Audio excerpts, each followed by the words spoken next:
Assalamualaikum warahmatullahi wabarakatuh. Kami dari kelompok 9 ingin mempresentasikan tentang bab 7 tentang ekonomi politik baru. Ekonomi politik adalah kajian tentang hubungan antara kekuasaan politik dengan sistem ekonomi. Jadi dia membahas bagaimana kebijakan ekonomi ditentukan oleh faktor-faktor politik dan bagaimana kekuatan ekonomi seperti korporasi dan kelas sosial mempengaruhi proses politik.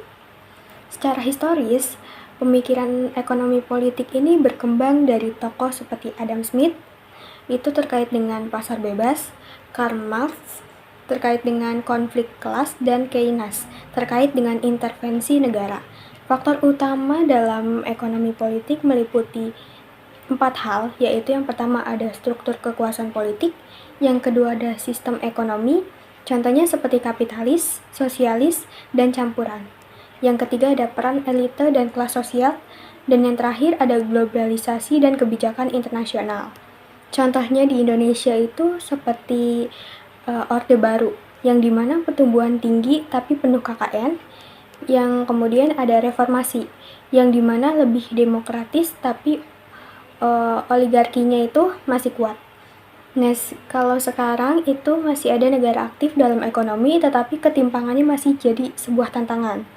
Jadi tujuan dari latar belakang ini supaya untuk memahami siapa yang mengendalikan sumber daya dan bagaimana kebijakan dibuat dan bagaimana menciptakan sistem yang lebih adil.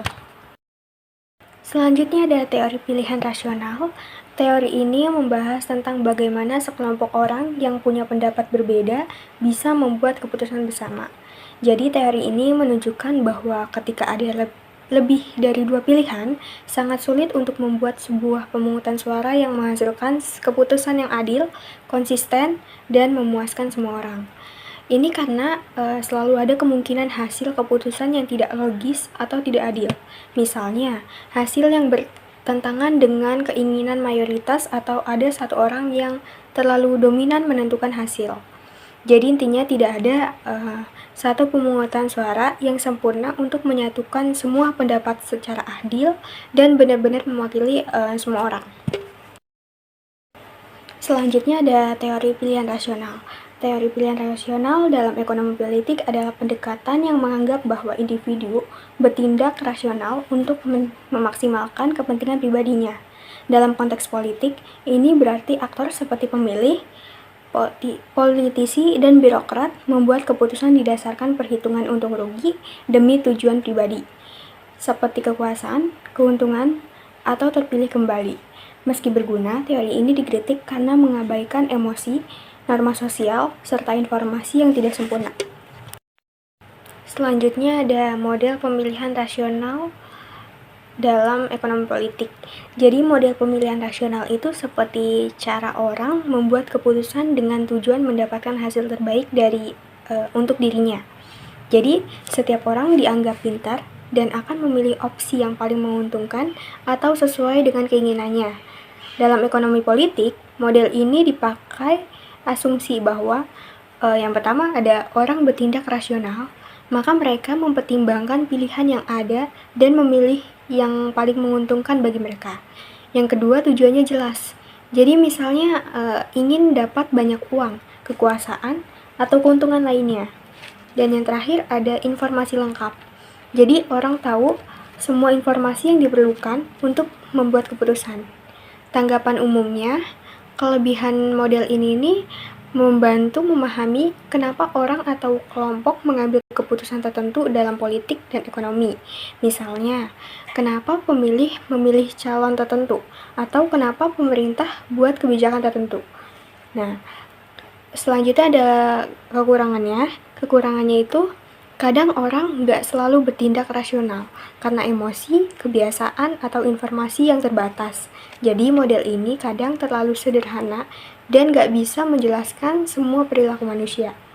Jadi model ini berguna, tapi harus dilihat juga keterbatasannya dalam dunia nyata. Salah satu cabang ilmu ekonomi yang mempelajari bagaimana pemerintah membuat keputusan yang terkait dengan masyarakat publik. Secara sederhana, pilihan publik sebagai aplikasi metode yang sudah dikembangkan sehingga tingkat analitis canggih ke dalam teori ekonomi dan diaplikasikan ke sektor politik atau pemerintahan. Ke ilmu politik atau ke ilmu public economy. Politik sebagai arena permainan.